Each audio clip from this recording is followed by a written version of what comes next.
Irmãos, queremos que vocês saibam o que a graça de Deus tem feito nas igrejas da província da Macedônia.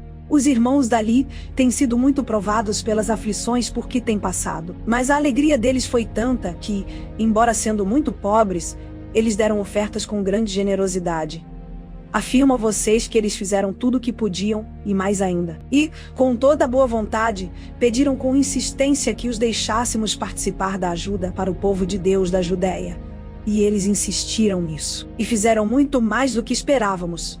Primeiro, eles deram a si mesmos ao Senhor e depois, pela vontade de Deus, eles se deram a nós também. De modo que pedimos a Tito, que começou a recolher essas ofertas, que continuasse e ajudasse vocês a completarem esse serviço especial de amor. Vocês mostram que, em tudo, são mais ricos do que os outros, na fé, na palavra, no conhecimento, na vontade de ajudar os outros e no nosso amor por vocês. E nesse novo serviço de amor, queremos também que façam mais do que os outros. Não estou querendo mandar em vocês. O que eu estou querendo é que conheçam o entusiasmo com que as igrejas da Macedônia deram ofertas, para que assim vocês vejam se o amor de vocês é verdadeiro ou não. Porque vocês já conhecem o grande amor do nosso Senhor Jesus Cristo. Ele era rico, mas, por amor a vocês, ele se tornou pobre a fim de que vocês se tornassem ricos por meio da pobreza dele. Minha opinião sobre o assunto é esta. É melhor para vocês que terminem agora o que começaram no ano passado. Vocês foram os primeiros não somente a ajudar, mas também a querer ajudar. Portanto, continuem e completem o trabalho. Façam isso com o mesmo entusiasmo que tiveram no princípio, dando de acordo com o que têm. Porque se alguém quer dar, Deus aceita a oferta conforme o que a pessoa tem. Deus não pede o que a pessoa não tem. Não estou querendo aliviar os outros e pôr um peso sobre vocês. Já que agora vocês têm bastante, é justo que ajudem os que estão necessitados. Em alguma outra ocasião, se vocês precisarem e eles tiverem bastante, aí eles poderão ajudá-los. Assim todos são tratados com igualdade. Como dizem as Escrituras Sagradas, ao que muito pegou, nada sobrou. Ao que pouco pegou, nada faltou. Agradecemos muito a Deus porque pôs no coração de Tito o mesmo desejo que nós temos de ajudar vocês. Ele aceitou o nosso pedido e, como quer ajudá-los, resolveu ir com toda a boa vontade encontrar-se com vocês. Junto com ele estamos enviando o irmão que é muito respeitado em todas as igrejas pelo seu trabalho de anunciar o Evangelho. Além disso, esse irmão foi escolhido e indicado pelas igrejas para viajar conosco, a fim de nos ajudar nesse serviço de amor que fazemos para a glória do Senhor. E também para mostrar que, de fato, queremos ajudar. Queremos evitar assim que outros nos critiquem por causa da maneira pela qual estamos recolhendo essa grande oferta. A nossa vontade é fazer aquilo que tanto o Senhor como as pessoas acham certo. Com eles, estamos enviando outro irmão nosso. Muitas vezes o pusemos à prova e assim sabemos que ele está sempre pronto para ajudar. E, agora que ele tem tanta confiança em vocês, está com muito mais vontade ainda de auxiliar. A respeito de Tito, afirmo que ele é meu companheiro de trabalho na ajuda que dou a vocês. E, quanto aos outros irmãos que vão com ele, são representantes das igrejas e trazem glória para Cristo. Por isso, para que as outras igrejas fiquem sabendo, mostrem a esses irmãos que vocês os amam e que nós temos razão de elogiar vocês. A respeito do auxílio que vocês estão mandando ao povo de Deus na Judéia, de fato, não tenho nada que escrever a vocês. Sei que estão querendo ajudar, e por isso eu os tenho elogiado para os irmãos da província da Macedônia. Eu disse que vocês, os irmãos que moram na província da Acaia, já estavam dispostos a ajudar desde o ano passado. A maioria deles ficou muito animada com a boa vontade de vocês. Agora estou enviando estes irmãos para que não fique sem valor o elogio que fiz a respeito de vocês sobre esse assunto. Mas, como eu disse, vocês estarão prontos para ajudar. Porém, se alguns irmãos da Macedônia forem comigo e não os encontrarem preparados, isso vai ser uma vergonha para nós, que tivemos tanta confiança em vocês. E sem falar na vergonha que vocês mesmos vão sentir. Por isso achei que era preciso pedir aos irmãos que fossem, antes de mim para preparar a oferta que vocês prometeram. E assim, quando eu chegar aí, ela já estará pronta. E todos ficarão sabendo que vocês deram ofertas porque quiseram e não porque foram obrigados. Lembrem disto: quem planta pouco, colhe pouco. Quem planta muito, colhe muito. Que cada um dê a sua oferta conforme resolveu no seu coração, não com tristeza nem por obrigação, pois Deus ama quem dá com alegria. E Deus pode dar muito mais do que vocês precisam, para que vocês tenham sempre tudo o que necessitam. E ainda mais do que o necessário para fazerem todo tipo de boas obras. Como dizem as Escrituras Sagradas, Ele dá generosamente aos pobres, e a sua bondade dura para sempre. E Deus, que dá a semente para semear e o pão para comer, também dará a vocês todas as sementes que vocês precisam. Ele fará com que elas cresçam e deem uma grande colheita como resultado da generosidade de vocês.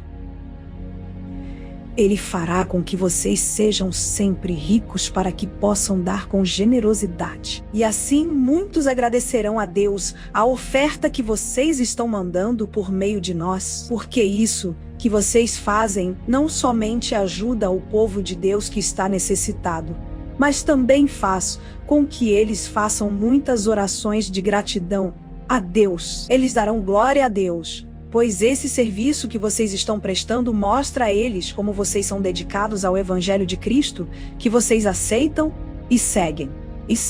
E eles também darão glória a Deus pela oferta generosa que vocês estão dando a eles e a todos os outros. E eles orarão com muito carinho por vocês, por causa do imenso amor que Deus tem mostrado a vocês. Agradeçamos a Deus o presente que Ele nos dá. Um presente que palavras não podem descrever. Dizem que eu sou humilde quando estou com vocês, mas duro quando estou longe.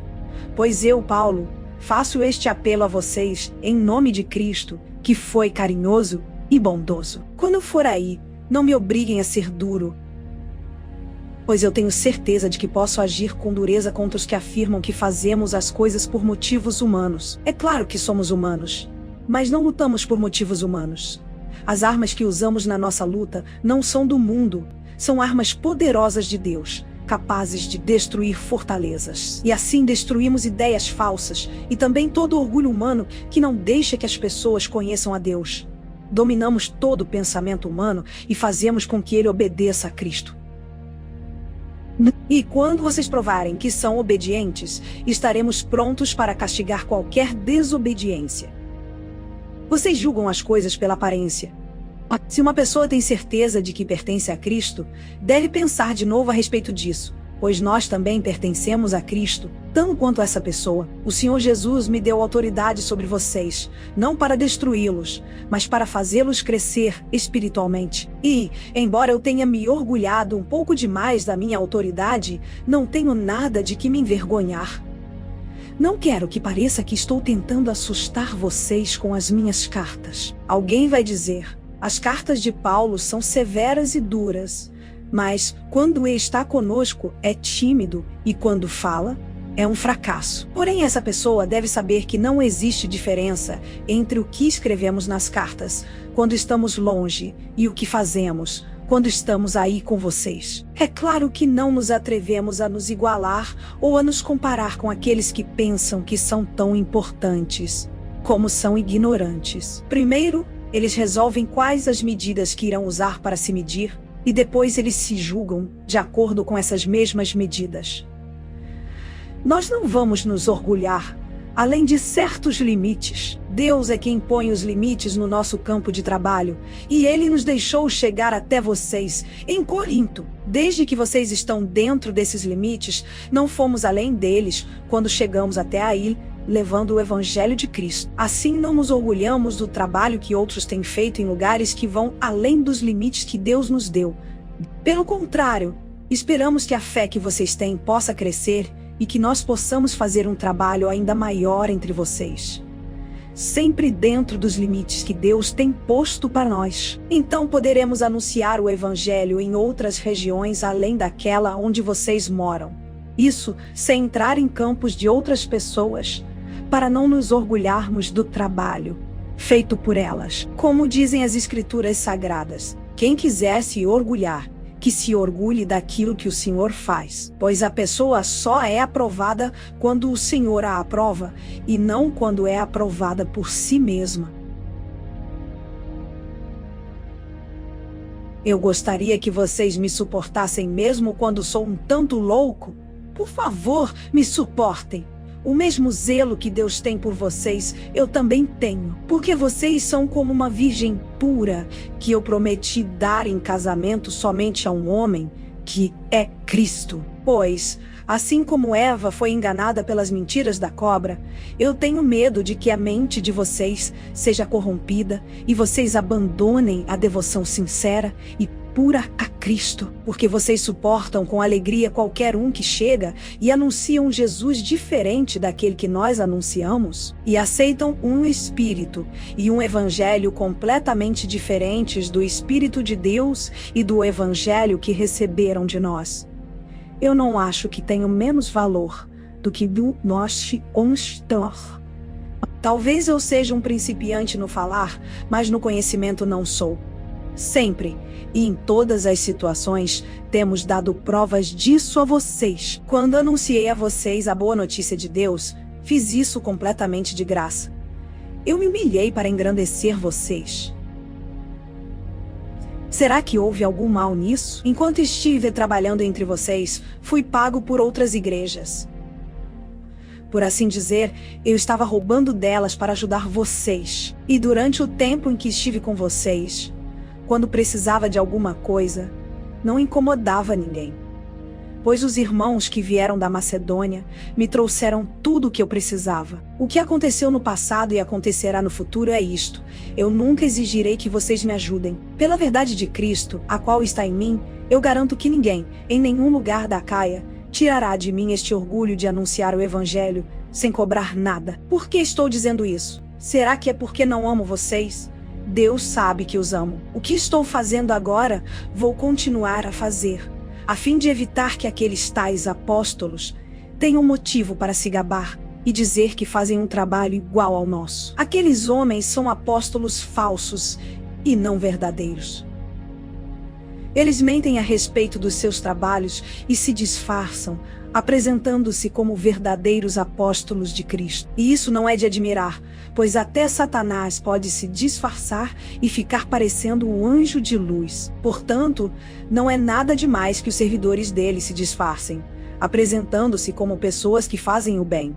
Mas no fim, eles receberão exatamente o que as suas ações merecem. Repito, ninguém deve pensar que eu estou louco. Mas, se vocês pensam isso, então me recebam como louco para que assim eu tenha alguma pequena coisa de que me gabar. De fato, o que estou dizendo agora não é o que o Senhor me mandou dizer.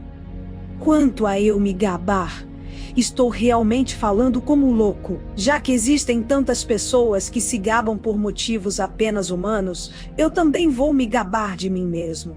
Vocês são tão sábios e suportam de boa vontade os loucos. Toleram os que mandam em vocês e exploram vocês. Toleram os que os enganam, os que os tratam com desprezo e os que lhes dão bofetadas. Tenho até vergonha de confessar que nós fomos tímidos demais e não fomos capazes de fazer coisas como essas. Mas se os outros se atrevem a se gabar de alguma coisa, eu também vou me atrever.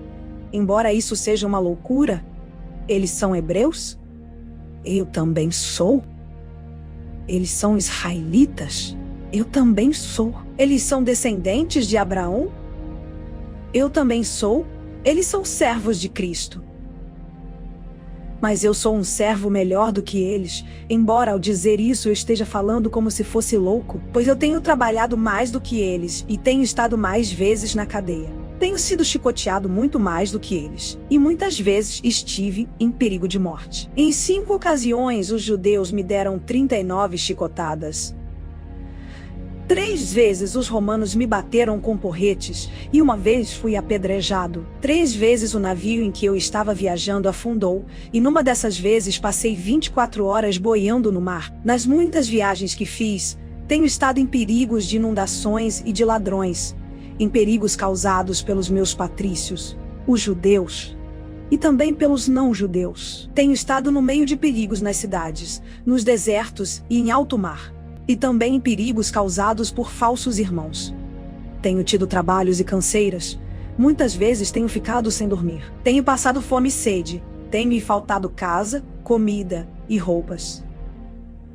Além dessas e de outras coisas, ainda pesa diariamente sobre mim a preocupação que tenho por todas as igrejas. Quando alguém está fraco, eu também me sinto fraco. E, quando alguém cai em pecado, eu fico muito aflito. Se existe motivo para eu me gabar, então vou me gabar das coisas que mostram a minha fraqueza. O Deus e Pai do Senhor Jesus, o Deus que é bendito para sempre, sabe que não estou mentindo. Quando estive na cidade de Damasco, o governador nomeado pelo rei Aretas pôs guardas nos portões da cidade para me prenderem. Porém, os meus amigos fizeram com que eu descesse num grande cesto por uma abertura da muralha. E assim, escapei do governador. Embora não adiante nada, eu preciso me gabar de mim mesmo. Agora vou falar a respeito das visões e revelações que o Senhor me tem dado. Conheço um cristão que há 14 anos foi levado, de repente, até o mais alto céu. Não sei se isso, de fato, aconteceu ou se ele teve uma visão. Somente Deus sabe. Repito, sei que esse homem foi levado, de repente, ao paraíso. Não sei se isso de fato aconteceu ou se foi uma visão. Somente Deus sabe. E ali ele ouviu coisas que palavras humanas não conseguem contar. Eu me gabarei desse homem, mas não me gabarei de mim mesmo, a não ser das coisas que mostram as minhas fraquezas. No entanto, se eu quisesse me gabar de mim mesmo, isso não seria uma loucura, porque estaria dizendo a verdade. Mas eu não me gabarei, pois quero que a opinião que as pessoas têm de mim se baseie naquilo que me viram fazer e me ouviram dizer. Mas, para que não ficasse orgulhoso demais por causa das coisas maravilhosas que vi, eu recebi uma doença dolorosa, que é como um espinho no meu corpo. Ela veio como um mensageiro de Satanás para me dar bofetadas e impedir que eu ficasse orgulhoso. 3 vezes orei ao Senhor, pedindo que Ele me tirasse esse sofrimento. Mas Ele me respondeu: a minha graça é tudo o que você precisa, pois o meu poder é mais forte quando você está fraco. Portanto, eu me sinto muito feliz em me gabar das minhas fraquezas, para que assim a proteção do poder de Cristo esteja comigo. Eu me alegro também com as fraquezas, os insultos, os sofrimentos, as perseguições e as dificuldades pelos quais passo por causa de Cristo. Porque, quando perco toda a minha força, então tenho a força de Cristo em mim. Eu estou agindo como um louco. Mas foram vocês que me obrigaram a isso, porque vocês é que deviam falar bem de mim. Pois mesmo que eu não valha nada, não sou inferior, de modo nenhum, a esses tais superapóstolos de vocês. As coisas que provam que, de fato, sou apóstolo foram feitas entre vocês com muita paciência. Foram sinais, maravilhas e milagres. Como é que vocês foram tratados pior do que as outras igrejas? A única diferença é que eu não exigi que vocês me ajudassem. Por favor, perdoem essa injustiça. Já estou preparado para fazer a minha 3ª visita a vocês. E novamente não vou exigir que vocês me ajudem. Eu quero vocês e não o dinheiro de vocês. Afinal de contas, são os pais que devem juntar dinheiro para os filhos, e não os filhos para os pais. Vou ficar contente em gastar tudo o que tenho e até a mim mesmo para ajudá-los. Será que vocês me amarão menos só porque eu os amo tanto? Portanto, vocês vão concordar que eu não exigi nada de vocês. Porém, alguém poderá dizer que os enganei e tapeei com mentiras. Por acaso explorei vocês por meio de algum mensageiro que lhes mandei? Eu pedi a Tito que fosse visitá-los e mandei com ele o outro irmão na fé. Por acaso Tito os explorou? Será que nós dois não temos agido do mesmo modo e com o mesmo espírito? Talvez vocês pensem que estamos querendo nos defender diante de vocês, mas não é isso. Falamos como Cristo nos mandaria falar na presença de Deus, e tudo o que fazemos, queridos amigos, é para ajudar vocês. Tenho medo de que, quando chegar aí, eu os encontre diferentes do que eu gostaria que fossem, e que vocês me achem diferente do que gostariam que eu fosse. Tenho medo também de encontrar brigas e ciumeiras, ódio e egoísmo, insultos, falatório, orgulho e desordens. Receio ainda que na minha próxima visita, meu Deus, me humilhe diante de vocês, e que eu tenha de chorar por muitos de vocês que continuam a cometer os mesmos pecados que cometiam no passado e ou não se arrependeram da sua imoralidade sexual, nem das relações sexuais proibidas, nem de outras coisas indecentes que faziam. Esta já é a terceira vez que vou visitá-los. Como dizem as Escrituras Sagradas, qualquer acusação precisa ser confirmada pela palavra de pelo menos 2 testemunhas. Quero dizer uma coisa a vocês que pecaram no passado e a todos os outros. Durante a minha segunda visita, eu já tinha dito isto. E agora que estou longe, repito, na próxima vez que eu for, não vou ter pena de ninguém. Então vocês terão todas as provas que quiserem de que Cristo fala por meio de mim. Quando trata com vocês, Cristo não é fraco. Pelo contrário, mostra o seu poder entre vocês. Porque, embora tenha sido crucificado em estado de fraqueza, Cristo vive pelo poder de Deus. Assim nós também, unidos com Ele, somos fracos. Porém, em nossa convivência com vocês, estaremos ligados com o Cristo vivo e teremos o poder de Deus para agir. Examinem-se para descobrir se vocês estão firmes na fé. Com certeza vocês sabem que Jesus Cristo está unido com vocês, a não ser que vocês tenham falhado completamente. E espero que vocês saibam que nós não temos falhado. Oramos a Deus pedindo que vocês não façam nada que seja mal, não para mostrar que nós somos um sucesso, mas para que vocês façam o que é certo. E não importa que fique parecendo que nós falhamos, pois nós não podemos fazer nada contra a verdade, mas somente a favor da verdade. Por isso ficamos alegres quando estamos fracos, contanto que vocês estejam fortes, e também oramos para que vocês se tornem mais fortes na fé. Escreva esta carta antes de ir vê-los para que, quando eu for, não tenha de ser tão duro no uso da autoridade que o Senhor me deu. Essa autoridade é para fazer com que vocês cresçam espiritualmente, e não para destruí-los. E agora, irmãos, até logo. Procurem ser corretos em tudo. Escutem bem o que eu digo. Tenham todos o mesmo modo de pensar e vivam em paz. E o Deus de amor e de paz estará com vocês. Cumprimentem uns aos outros com um beijo de irmão. Todo o povo de Deus manda saudações. Que a graça do Senhor Jesus Cristo, o amor de Deus e a presença do Espírito Santo estejam com todos vocês.